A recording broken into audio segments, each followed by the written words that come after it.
Hello friends, welcome to Arabic Tutor. Now this is Dishti Bhartiya. Let us we talk about today's new topic.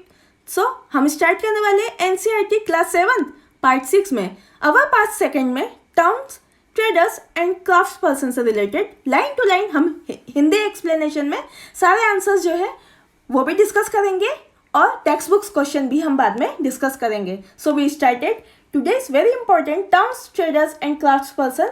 अब बात इस chapter की तो हमें पता होना चाहिए कि यूपीएससी एमपीपीएससी से रिलेटेड ऐसे राइटिंग बहुत ज़्यादा 3 मार्क्स 5 मार्क्स क्वेश्चन में पूछे गए हैं. और रही बात इम्पोर्टेंट तो क्लास 7th में भी बहुत ज़्यादा ये क्वेश्चंस पूछे गए हैं. और ऑब्जेक्टिव और मल्टीपल चॉइस क्वेश्चन की बात करें तो एसआई एसएससी रेलवे और अदर कॉम्पिटिटिव एग्जाम में रैपिडली पूछे जा रहे हैं और पूछे जाएंगे. So guys, please subscribe my channel, like my video and share this video after completion this video with your friends and loved ones. So we started Towns, Traders and Craftspersons textbook reading with Hindi explanation. So guys, we discuss Towns, Traders and Craftspersons part 2. Now a network of small towns. तो हम part 2 में a network of small towns से start करेंगे और आज हम only 6 pairs इसके अंदर हम सारे in the form of the passage हम लर्न करेंगे और बारी बारी से लाइन बाय लाइन हम सारे हिंदी में भी समझेंगे.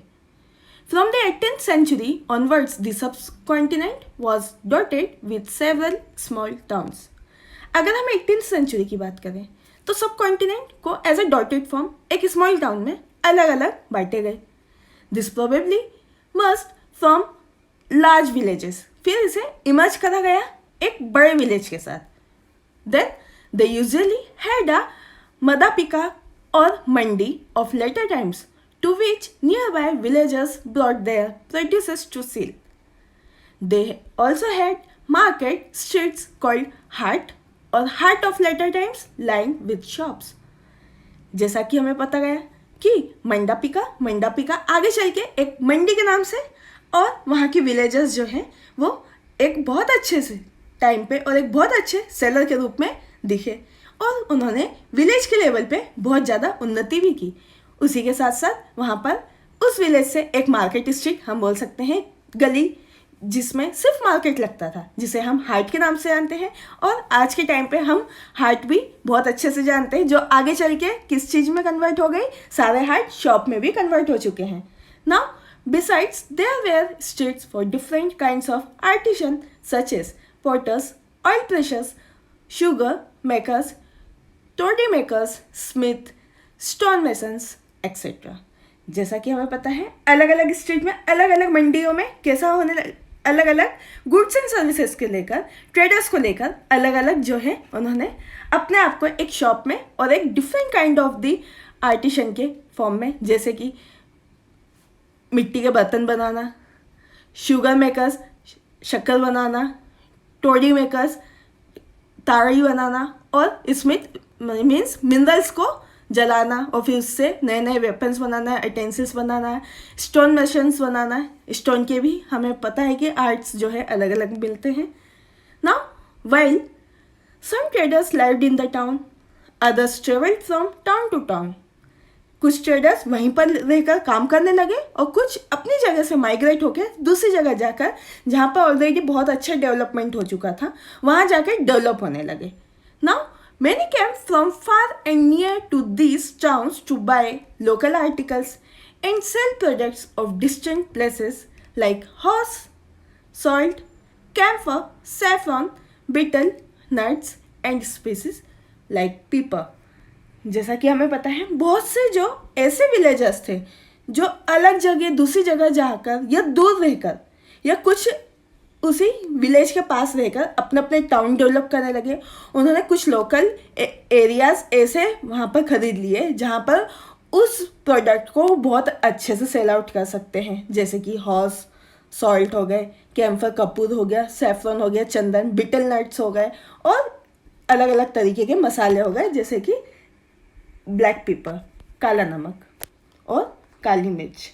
Now we called a city market, this is the city market. जैसा कि हम देख रहे हैं किस तरीके से विलेजर्स अलग अलग जो है अपने गुड्स एंड सर्विसेज को लेकर वर्क कर रहे हैं अलग अलग, साथ ही साथ इन अ स्टेट ऑफ मंडी, और हम हाट भी बोल सकते हैं। तो ये सिटी में मार्केट है, हमें पता होना चाहिए। नाउ वी डिस्कस समानता। अब हमें पता होना चाहिए कि यूजुअली अ समानता और इन लेटर टाइम्स अ जमींदार build a fortified places in or near these towns. They lived taxes or traders, artisans and articles of trade, and sometimes donated the right to collect these taxes to local temples. जैसा कि हमें पता है सामंता, और कुछ time बाद इसे जमींदार बिल्ड करने लगे।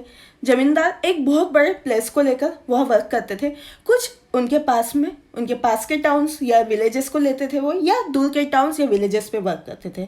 वे हमेशा टैक्सेस और ट्रेडर्स को लेके वर्क करते थे, या आर्टिशन और आर्टिकल को लेके वर्क करते थे, जो उस पर्टिकुलर ट्रेड का हम बोल सकते हैं एक्सपोर्ट हो या इम्पोर्ट हो, तो उसे डोनेट करना, उसके right to collect taxes and revenue पे वर्क करना। वह एक पर्टिकुलर जो उस टेम्पल, अगर उस एरिया में कोई टेम्पल बिल्डअप है तो वहाँ से वो भी टैक्सेस और रेवेन्यू कलेक्ट करने में पीछे नहीं हटते थे, because which had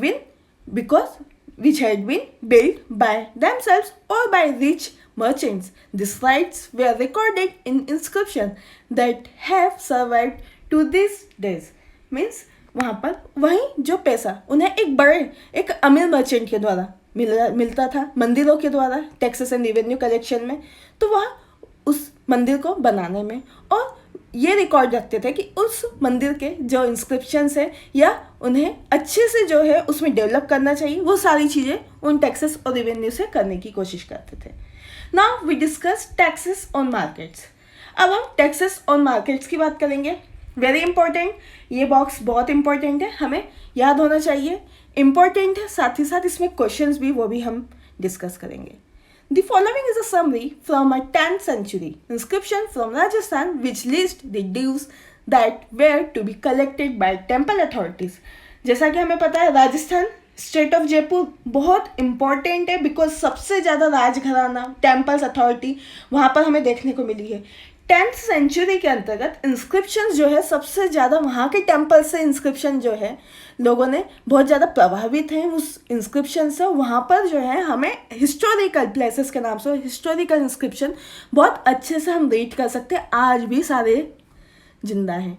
now there were taxes on kind on, अब हमें पता होना चाहिए टैक्सेस किस प्रकार से लिए जाते थे, जैसे शुगर और जैगरी से, मीन्स गुड़ और शक्कर से, डाइस से, जैसा कि हमें पता है नीलगिरी डाइस वेरी इंपॉर्टेंट, याद रखना है, थ्रेड, कॉटन और कोकोनट सॉल्ट है ना, एरेका नट्स, बटर, सीसम ऑयल और क्लॉथ, सारी चीज़ें हमें टैक्सेस के रूप में हम इनसे टैक्सेस कलेक्ट कर सकते थे।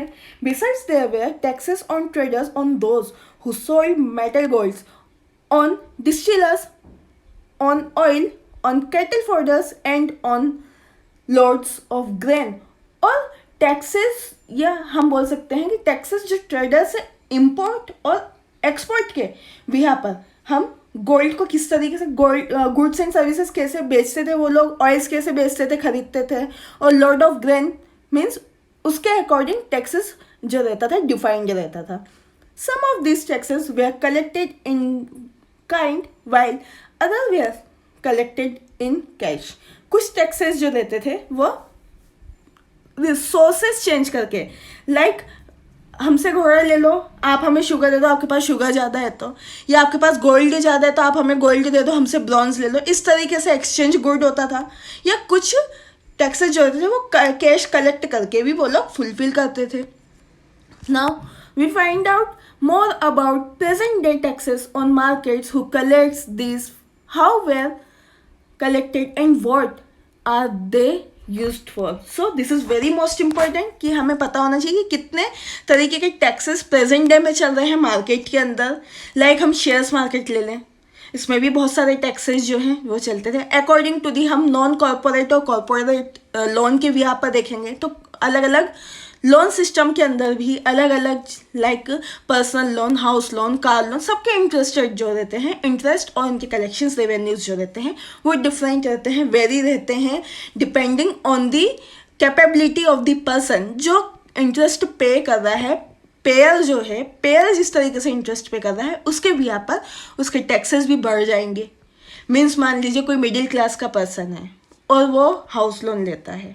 अब वो हाउस लोन तभी ले सकता है जब उसकी एक लिमिटेशन एक दूसरे कंपीटर और दूसरे प्लेयर से क्या हो, कम हो।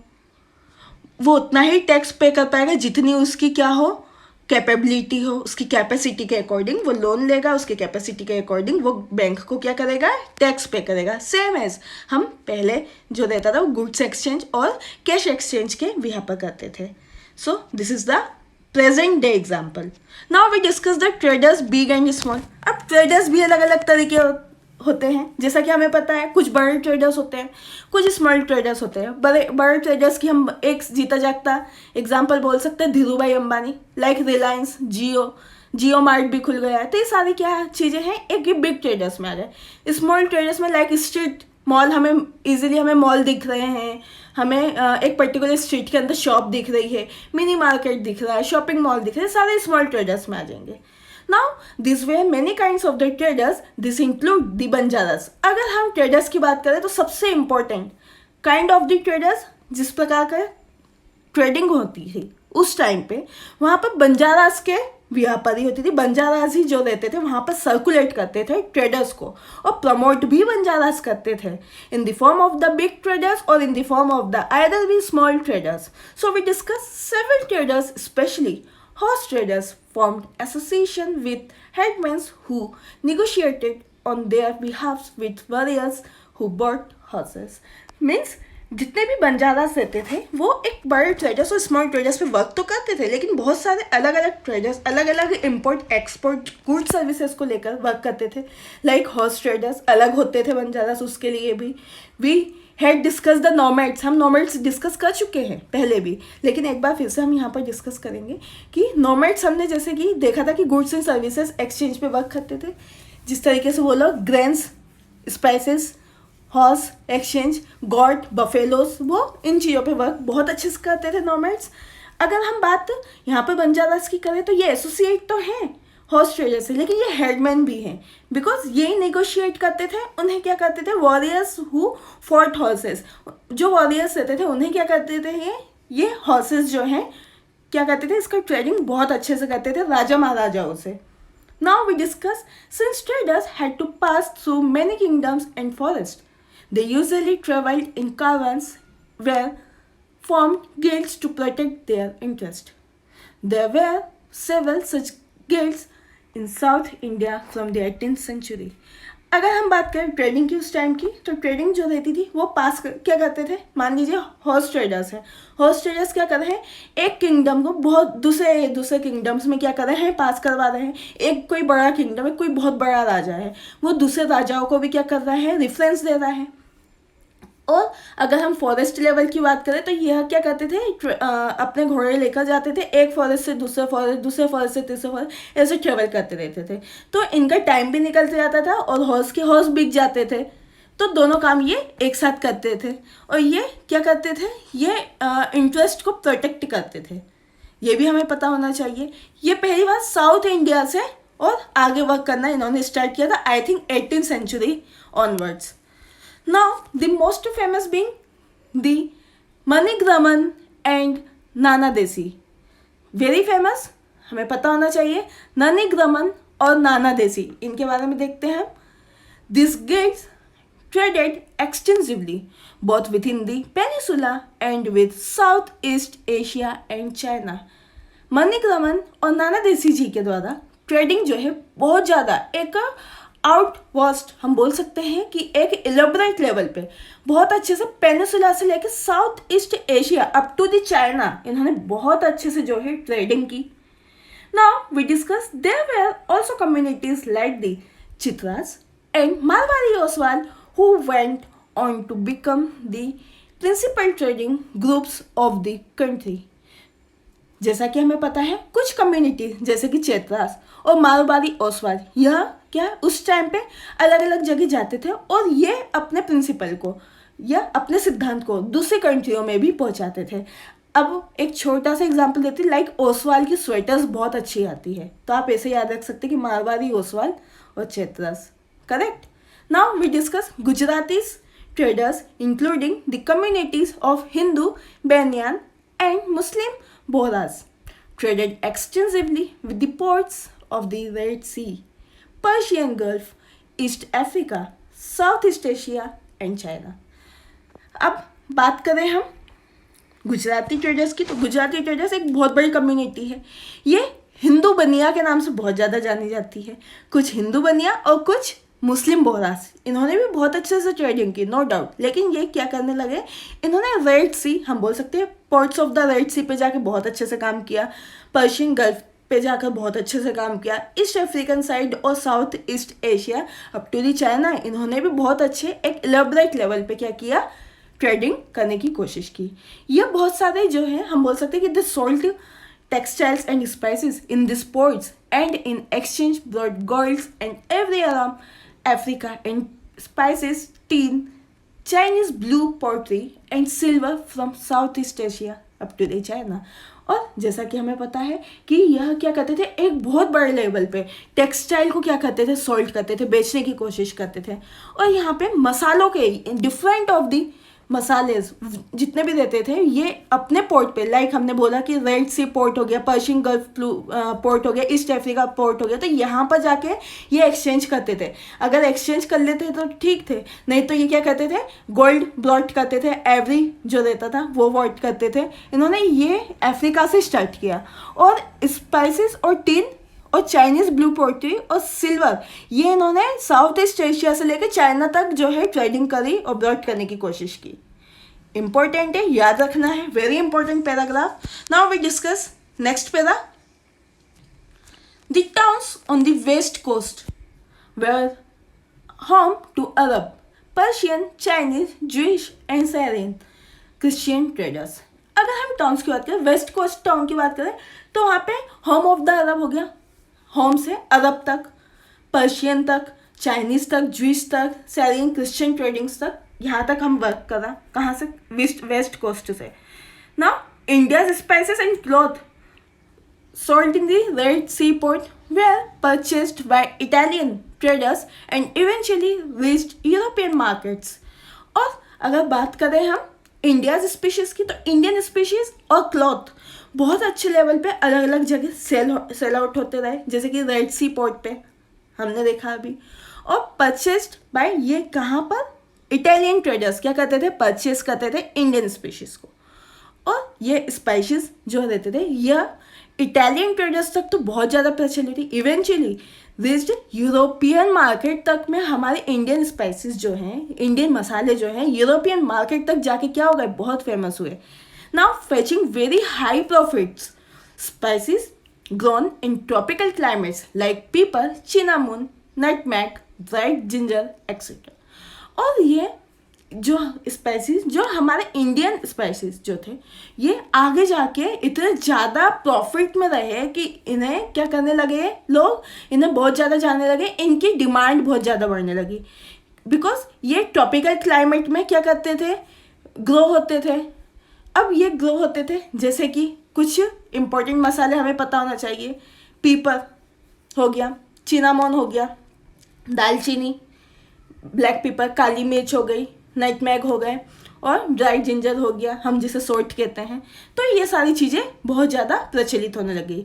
Became an important part of the European cooking and cotton cloth was very attractive. They eventually drew European traders to India. We will shortly read about how this changed the face to trading and towns. So, European traders के अंदर India का बहुत ज़्यादा जो है सारे trading system बहुत ज़्यादा प्रचलित होने लगे, बहुत ज़्यादा डिमांड होने लगे। आगे चलकर शॉर्टली हम इसके बारे में रीड करेंगे कि कैसे ट्रेडिंग और टाउन्स जो है आगे जाके चेंज हुए यूरोपियन ट्रेडर्स के अंदर। Now we discuss very important topic, Kabul. This box is very important about the Kabul. With its rust mountainous landscapes, Kabul in present day Afghanistan. अब हम इसी के साथ रस्ट और माउंटेनियस लैंडस्केप की बात करेंगे, लेकिन प्रेजेंट डे में अफगानिस्तान में बसा हुआ है।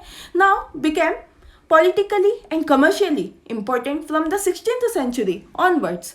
लेकिन पॉपुलरली हमें पता होना चाहिए कि कमर्शियल लेवल पे यह वेरी इम्पॉर्टेंट है और ये 16th सेंचुरी ऑनवर्ड्स वहाँ पर डेवलपमेंट स्टार्ट किया गया था।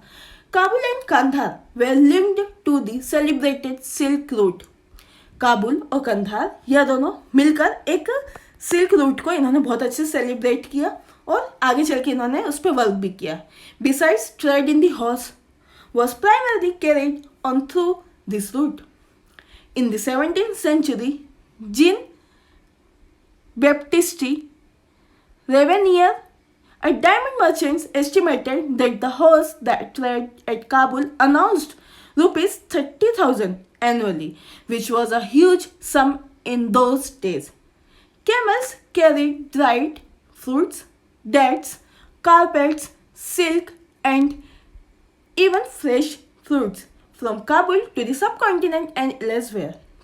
Means अगर हम हॉर्स ट्रेडिंग की बात करें थ्रू दी बंजारास, ये तो वर्क करे, लेकिन प्राइमरली अगर हम बात करें कि हॉर्स ट्रेडिंग क्या होता था 17th सेंचुरी के अंतर्गत, ऐसा माना गया था कि जब हॉर्स ट्रेडिंग के लिए जाते थे, अगर हॉर्स ट्रेडिंग के अंदर हम देखें, अगर अपहिल पे हॉर्स ट्रेडिंग अगर करते हैं या हॉर्स लेके बंजारा जाते थे या एक पर्टिकुलर किंगडम के पास बहुत सारे हॉर्स रहते थे, तो वो ज़्यादा हाइट पे नहीं जा पाते थे, उतने ही हाइट पे जा पाते थे जितनी उस पर्टिकुलर हम बोल सकते हैं कि गुड्स एंड सर्विसेज, अगर कम किसी हॉर्स के ऊपर कम गुड्स एंड सर्विसेज बंधा हुआ है पीठ पर, या किसी हॉर्स पे बहुत सारे गुड्स बंधे हुए हैं पीठ पर, तो वो जो कम वेट वाले रहते थे वही आगे जा पाते थे, इसलिए उसे हॉर्स रूट बोल दिया। या सिल्क रूट की अगर बात करें तो सिल्क रूट अगर कोई एनिमल के थ्रू ये ट्रेडिंग कर रहे हैं तो सिल्क रूट जिसमें कम वेट रहेगा वही आगे ज़्यादा चल पाएगा। सिंपल सी बात है, ज़्यादा मोटा इंसान कम चल पाता है, ज़्यादा पतला इंसान ज़्यादा चल पाता है। सिंपल सा यही फंडा है, तो हमें याद रखना है। Now this century is Jean Baptiste Tavernier, Jean Baptiste Tavernier के द्वारा डायमंड मर्चेंट स्टार्ट किए गए। यह हॉर्स ट्रेड के थ्रू काबुल में स्टार्ट किए गए थे। अराउंड 30,000 एनुअली इनका क्या रहता था, अमाउंट रहता था। यह आगे चल के which was a huge sum in those days. Camels carried dried fruit, आगे चल के इन्होंने कैमल्स को कैरी किया, किसके लिए, ड्राई फ्रूट के इम्पोर्ट और एक्सपोर्ट के लिए, डेट्स के लिए, कारपेट्स के लिए, सिल्क के लिए और कुछ फ्रेश फ्रूट के लिए, जो काबुल से होते हुए अलग अलग सब कॉन्टिनेंट के शहरों में जाते थे। Now we discuss slaves were also bought here for sale, और यहाँ पर स्लैब्स जो थे ये भी आगे चल के बहुत ज़्यादा सेल आउट होने के लिए प्रचलित हुए। Now we discuss crafts in town. This is very most important para, crafts in town. अलग अलग टाउन में किस तरीके की क्राफ्टिंग की गई, क्राफ्ट्स करे गए। Now we discuss the crafts persons of Bidar were so famed for their inlay works in copper and silver that it came to be called is bidri. Very important crafts persons. Bidar के द्वारा start किया गया था, इनले work से start किया गया था, copper के ऊपर, सिल्वर के ऊपर। ये बाद में चल के बिदरी के नाम से बहुत ज़्यादा फेमस हुआ, जैसा कि हम देख रहे हैं। ये utensils very important, Bidri, this is the Bidri. Now the Panchalas or the Vishwakarma community consisting of goldsmith, bronzesmith, blacksmith, masons and carpenters were essentially to the building of temples. आगे चल के पंचालास और विश्वकर्मा कम्युनिटी ने गोल्ड से बनी हुई चीज़ें, ब्रॉन्ज से बनी हुई, ब्लैक स्मिथ से और मैसन लाइक कारपेंटर्स और अदर असेंशियल हम बोल सकते हैं कि मटेरियल से बन के इन्होंने एक बिल्डिंग जो है टेम्पल को एज अ बिल्डिंग इन्होंने बनाने की, एक विशाल टेम्पल बनाने की हम बोल सकते हैं कोशिश की। They also played an important role in the construction of places, big buildings, tanks and reservoir. और बाद में चल के एक इम्पॉर्टेंट रोल हम बोल सकते हैं कि कंस्ट्रक्शन किया गया अलग अलग प्लेसेस पे, एक बहुत बड़े बिल्डिंग लेवल पे, टैंक्स के लेवल पे, रिजर्वायर के लेवल पर इन्होंने बहुत अच्छे से वर्क किया।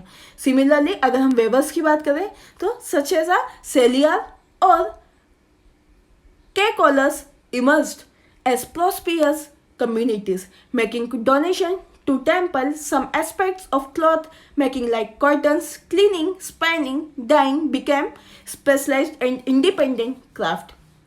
जैसा कि हमें पता है इम्पोर्टेंट रोल कंस्ट्रक्शन और प्लेसेस और बिग बिल्डिंग्स को लेकर किया गया, टैंक्स और रिजर्वायर आगे चल के बने. अगर सिमिलरली हम वेवर्स की बात करें तो वेवर्स लाइक सेलियर और केकोलस जो थे ये इन्होंने इमर्ज होके एक प्रॉस्पेरस कम्युनिटी का डेवलपमेंट किया और आगे चल के इन्होंने डोनेशन को मेकिंग डोनेशन बनाने की कोशिश की. डोनेशन इसलिए क्योंकि ये एक टेम्पल्स के लेवल पे वहाँ से बहुत अच्छे लेवल पे एक अमाउंट जो है डोनेट करते थे और कुछ एक्सपेक्ट में यहाँ पर क्लॉथ लाइक कॉटन और जैसे कि हम बोल सकते हैं कि क्लीनिंग के लिए, स्पाइनिंग के लिए, डाइंग के लिए यह एक स्पेशलाइज्ड इंडिपेंडेंट क्राफ्ट के फॉर्म में वहाँ पर ये जो अमाउंट रहता था उसे डोनेट करने के लिए हेल्पफुल रहते थे. Now we discuss a shawl border. This is very most important. A 17th century candle stand brass with black overlay. So 17th century के लिए कैंडल स्टैंड जैसा कि हमने देखा ये ब्लैक ओवरले से जो है राउंड अप है, brass with black overlay. Now we discuss shawl border. This is again very most important in the ancient time, designing pattern and the changing fortunes of towns. Very important, fortunes of towns. कैसे changes किया गया fortunes को towns के level पे. Like हम अहमदाबाद गुजरात की बात करें, on to become major commercial cities, but others like Tanjavur shrunk in size and importance over the centuries.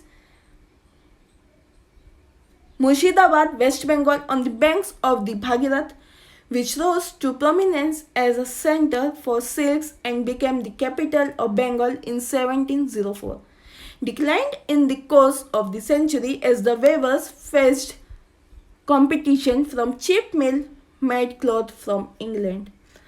अगर हम बात करें इलाहाबाद की, इलाहाबाद गुजरात से होते हुए जाते हैं. ना ये एक मेजर कमर्शियल सिटीज़ के अंदर आता है. जैसे कि तंजावुर हमने देखा था, श्रांक इन साइज और importance over the century. Importance था उस टाइम पे तंजावुर. और अगर मुर्शिदाबाद की बात करें, मुर्शिदाबाद वेस्ट बंगाल के अंतर्गत आता है. यह बैंक्स ऑफ भागीरथ के तट पर स्थित है मुर्शिदाबाद. ये आगे चल के एक सेंटर ऑफ सिल्क्स के नाम से फेमस हुआ जो आगे चल के कैपिटल ऑफ बंगाल भी बना 1704 में. आगे चल के हम बोल सकते हैं कि नेक्स्ट सेंचुरी में क्या होगा, एज अ वेवर्स ये क्या होने लग गए, डिक्लाइन होने लग गए. यहाँ के जो कंपटीशन रेट थे वो बहुत ज़्यादा चीप होने लगे, बहुत ज़्यादा डिक्लाइन होने लगे. और हम बोल सकते हैं कि इन्होंने चीप मिल भी बहुत ज़्यादा, हम बोल सकते हैं सस्ती मिल बनाने की कोशिश की क्लॉथ की, जो आगे चल के कहाँ इंग्लैंड में जाके मर्ज हो गई. Now we discuss a closer look Hampi, Masulipatnam and Surat. Very important, Hampi, Masulipatnam, Surat. अब बात हम हम्पी, मसूलीपट्टनम और सूरत की करेंगे तो आर्किटेक्चरल स्प्लेंडर देखें हम हम्पी का. वेरी इंपॉर्टेंट, आर्किटेक्चरल स्प्लेंडर याद रखना है हमें. आर्किटेक्चरल स्प्लेंडर हम्पी का क्या रहेगा. Hampi is located in the Krishna Tungabhadra basin or Tungabhadra basin, which formed the nucleus of the Vijayanagar Empire, founded in 1336. अगर हम हम्पी की बात करें तो हम्पी कृष्णा तुंगभद्रा बेसिन, हम बोल सकते हैं कृष्णा और तुंगभद्रा बेसिन के पास बसा हुआ है. और यह न्यूक्लियस हम बोल सकते हैं कि एक सेंटर विजयनगर के अंदर, विजयनगर एम्पायर के अंदर सेंटर में बसा हुआ है. Now founded in 1336. ये 1336 में इसकी स्थापना की गई. Now we discuss the magnificent ruins at Hampi reveal a well fortified city. No mortar, no cementing agent was used in the construction of these walls, and the techniques followed was to wedge them together by interlocking.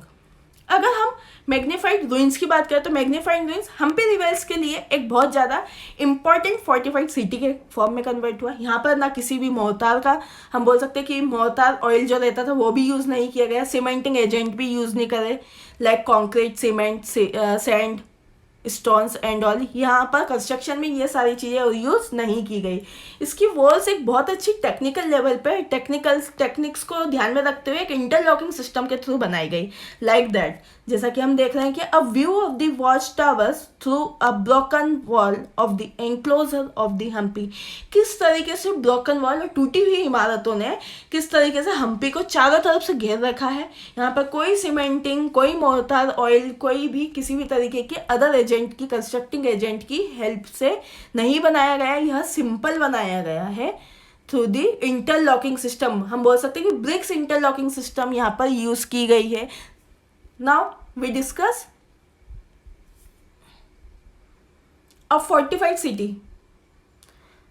Very important. A fortified city, किस तरीके से fortified city बनाई गई। Now this is how two Portuguese travels Domingo Paes described Hampi in the 16th century.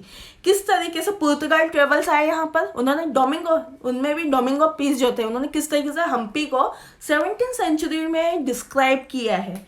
Now कुछ line Domingo P के मुंह से important है हम्पी के लिए, सुनते हैं क्या थी। At the entrance of the gate were those pass who came from Goa, this king has made within it a very strong city fortified with walls and towers. These walls are not like those of other cities, but are made of very strong masonry, such as would be found in few other parts, and inside very beautiful rows of buildings made after their manner with flat roofs. अब बात Domingo piece की बात करें तो Domingo piece ने ये बताया कि जो गेट ऑफ द एंट्रेंस है वो काफ़ी ह्यूज है, लाइक जैसे कि हम गोवा के अंदर आ चुके हैं, लाइक दैट। और यहाँ पर किंग और वहाँ के, हम बोल सकते हैं कि वहाँ का जो प्रशासन होगा या वहाँ का जो एडमिनिस्ट्रेशन होगा, उस किंग के द्वारा वहाँ पर एक स्ट्रॉन्ग सिटी के फॉर्म में उन्होंने फॉर्म किया। एक बहुत बड़े लेवल पे टॉवर्स लाइक उन्होंने क्या करा है, वॉल्स को एज अ फोर्टिफाइड किया है, वॉल्स को बनाने की कोशिश की है, और उस वॉल्स को उन्होंने एक सिटीज़ का फॉर्म देने की कोशिश की है। Now but are made of very strong masonry, और एक बहुत स्ट्रॉन्ग लेवल पे उन्होंने क्या करा, उसे मेजनरी बनाने की जो इच्छा रखी है वो उन्होंने फुलफिल करने की कोशिश की है। कुछ अदर पार्ट में अगर देखें तो एक बहुत ब्यूटीफुल और सुंदर रोज ऑफ बिल्डिंग भी बनाई गई है आसपास, और उस सुंदर बिल्डिंग के अंदर जो हम बोल सकते हैं कि बहुत सारे जो फ्लैट रूफ्स है वहाँ पर बनाए गए हैं अलग अलग लेवल पे।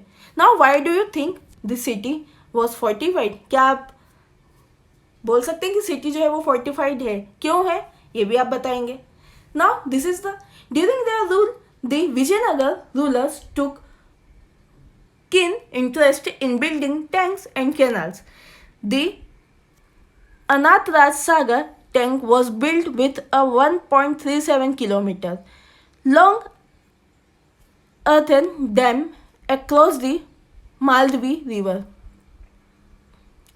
अगर हम बात करें ड्यूरिंग देयर रूल, अगर हम रूल की बात करें तो विजयनगर रूलर्स के टाइम पर यह इंटरेस्ट उन्होंने जताया कि उन्होंने टैंक्स को बिल्डअप किया, कैनाल्स बनाई। और अगर अंतराज सागर टैंक की बात करें तो इन्होंने बिल्ड किया 1.37 km अराउंड, इन्होंने बिल्ड किया किसे, अंतराज सागर टैंक को 1.37 km इन्होंने बिल्ड किया। एक लॉन्ग डैम बनाने की कोशिश की, अर्थन लॉन्ग डैम, यह मालदवी रिवर को इन्होंने आगे तक लेके आने की कोशिश की।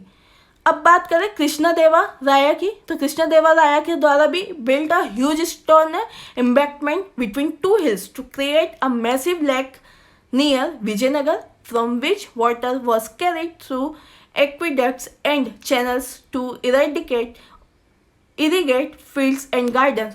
और अगर हम कृष्णा देवा राया की बात करें तो इन्होंने एक बहुत बड़े लेवल पे एम्बैंकमेंट बनाया, स्टोन एम्बैंकमेंट, जिससे दो हिल्स को मिलाकर एक बहुत बड़े लेवल पे विजयनगर से होते हुए इन्होंने एक रिवर को, वाटर फ्लो को आगे की तरफ लेके आने की कोशिश की, जिससे वहाँ के आसपास के जो किसान हैं वो अपने खेतों में और गार्डन्स में पानी की सिंचाई बहुत अच्छे से थ्रू दी चैनल्स आगे फॉरवर्ड कर सके और अपने फार्मिंग को आगे जो है ग्रीनिश रखे और डेवलपमेंट करें। Now the architecture of Hampi was distinctive, the building in the royal complex had splendid arches, domes and pillared halls with inches for holdings sculptures. अगर हम आर्किटेक्चरल बात करें हम्पी की तो यह डिस्टिंक्टिव लेवल पे अलग अलग लेवल पे की गई. इनमें बिल्डिंग्स जो है एक रॉयल कॉम्प्लेक्स नेचर दिया गया और इन्हें स्प्लेंडेड अलग अलग आर्चेस और डोम और पिलर्ड हॉल्स में विद दी इंचेस के तौर पे 1 इंच 2 इंच 3 इंच के फॉर्म में इन्होंने डॉम्स और पिलर्ड को अलग अलग जो है कंस्ट्रक्ट करने की कोशिश की. इसे होल्डिंग बिकॉज कि ये ज़्यादा स्कल्पचर जो क्या करे होल्ड कर सके. दे also had well planned orchids and plazas gardens with sculpture motifs such as the lotus and corbels. और इन्होंने एक बहुत अच्छे वेल प्लान्ड ऑर्किड्स के तौर पर इन्होंने बहुत अच्छे अच्छे गार्डन मतलब प्लेजर गार्डन जो है इस स्कल्पचर को हम बोल सकते हैं होल्डिंग स्कल्पचर को कहाँ से राउंड अप करवाया गार्डन से. और इन्होंने आगे चल के लोटस और कॉर्बेल्स जैसे हम बोल सकते हैं इंस्क्रिप्शन देने की कोशिश की. In its head in the 16th century, Hampi bustled with commercial and cultural activity like Muslims, merchants, chattis and agents of European traders such as the Portuguese thronged the markets of Hampi. और आगे इन्होंने head मतलब आज के दिन से उन्होंने 15th-16th century से ही उन्होंने आगे अपने हम्पी वेस्टर्न को कमर्शियल और कल्चरल एक्टिविटी के अंदर इतना अच्छे से उन्होंने नेगोशिएट करवा दिया कि मुस्लिम मर्चेंट्स और वहाँ के चैटिस एजेंट जो थे और यूरोपियन ट्रेडर्स वहाँ पर पुर्तगालियों के साथ मिलकर उन्होंने मार्केट ऑफ हम्पी जो है बहुत अच्छे से इंजॉय किया, डेवलपमेंट करने में बहुत ज़्यादा हेल्प की. अब बात करें स्टोन चैरियट और बिठाला टेम्पल. ये हम्पी में स्टोन चैरियट है, हम बोल सकते हैं कि स्टोन का बना हुआ रथ. इस तरीके से बिठाला टेम्पल के पास बना हुआ है ये रथ. वेरी इंपॉर्टेंट, बहुत फेमस है, हमें याद रखना है. हम्पी में स्टोन रथ पत्थर का रथ बना हुआ है. नाउ विशाला टेम्पल्स के पास बना हुआ है. अब डिस्कस करते हैं. Temples were the hub of the cultural activity and devadasi is temple dancer. अगर हम इस टेम्पल की बात करें तो यह एक हब था, एक हम बोल सकते हैं सांस्कृतिक कार्यक्रम के लिए यह हब जो है देवादासी और डांसर्स जो टेम्पल के अंदर डांसेस करती थी उनके लिए एक बहुत अच्छे लेवल पे हम बोल सकते हैं कि परफॉर्म्ड स्टेज था, परफॉर्म्ड हम बोल सकते हैं प्लेटफॉर्म था. Perform before the deity loyalty and masses in the many pillared halls in the Virupaksha, a form of Shiva temple. The Mahanavami festival, known today as Navratri in the south, was one of the most important festivals celebrated at Hampi. और अगर हम यहाँ के pillared halls की बात करें तो वहाँ पे विरूपाक्षा की बहुत अच्छे से आकृति बनी हुई है लॉर्ड शिवा की, वहाँ पर उन्हें पूजा जाता है. और महानवमी फेस्टिवल बहुत धूमधाम से मनाया जाता है. आगे चल के नवरात्रि के फॉर्म में साउथ में मनाया जाता है. और अगर हम इम्पोर्टेंट फेस्टिवल सेलिब्रेटेड की बात करें तो ये हम्पी में बहुत ज़्यादा प्रचलित है. Now archaeologists have found the Mahanavami platform where the king persuaded guests and accepted tribute from the subordinate chiefs. From here, he also watched dance and music performance as well as wrestling bouts.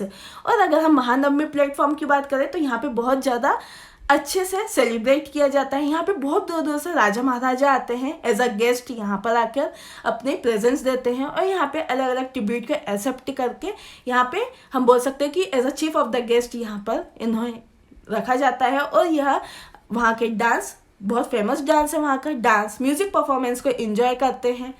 Now Hampi fell into the ruin following the defeat of Vijayanagar in 1565 by the Deccani Sultans, the rulers of Golconda, Bijapur, Ahmednagar, bearer और Bidar.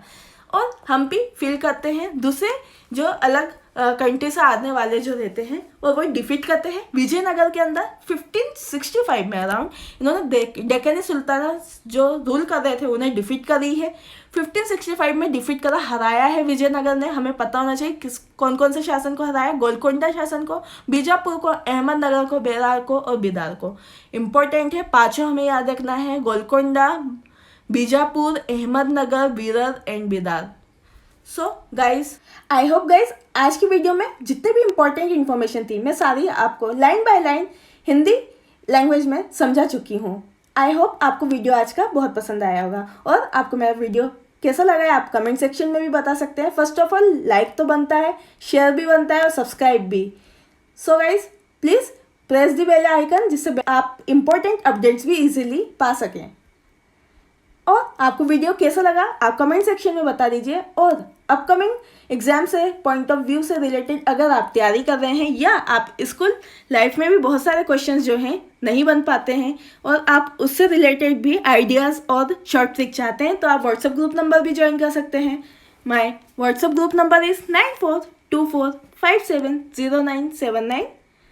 Thanks for watching this video. Your support is our power. Thank you so much. जय हिंद, जय भारत, धन्यवाद।